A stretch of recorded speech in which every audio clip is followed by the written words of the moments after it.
প্রতি বছর বর্ষা আসতেই মহানন্দার জল বেড়ে গেলে ইংলিশ বাজার পৌর এলাকার ৮, ৯, ১২ ও ১৩ নম্বর ওয়ার্ডের বিস্তীর্ণ এলাকা মহানন্দার জলে প্লাবিত হয়ে যায়। এলাকাবাসীদের পাশে কেউ দাঁড়ায় না। এই পরিস্থিতিতে এই এলাকার মানুষদের মধ্যে বিজেপির বাঁধচোটের দলীয় কার্যালয় থেকে বস্ত্র বিতরণ শুরু করলেন ইংলিশ বাজারের বিজেপি বিধায়িকা শ্রীরূপা মিত্র। কয়েকশো মানুষের মধ্যে এদিন বিধায়িকার উদ্যোগে বস্ত্র বিতরণ করা হয়। এখান থেকে ওদিকে যা লাইনে দাঁড়া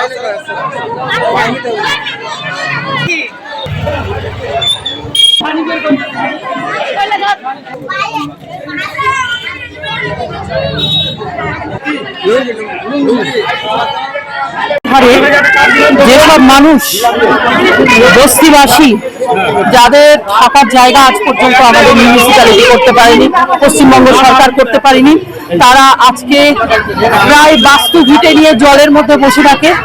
সেই পাঁকের মধ্যে বসে থাকা মানুষদের জন্য আজকে আমরা আমাদের ভারতীয় জনতা পার্টির মূল কার্যালয় শ্যামাপ্রসাদ ভবন থেকে আমরা আজকে তাদেরকে কিছু ত্রাণ সামগ্রী দিচ্ছি।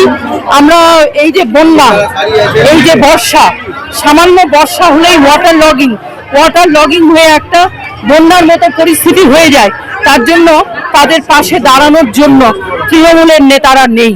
তাই আজকে আমরা কি করব, যেটুকু আমাদের হাতে যেটুকু আছে, আমাদের কাছে পরিষেবা দেওয়ার মতো ক্ষমতা খুবই কম।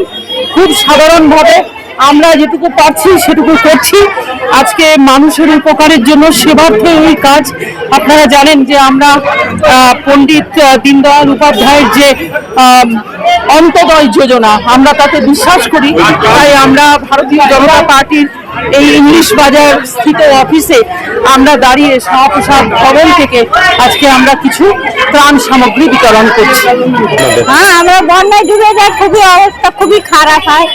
এই যে যেখানে সেখানে তিরপাল টাঙিয়ে থাকতে হয়, এই যে চাদর।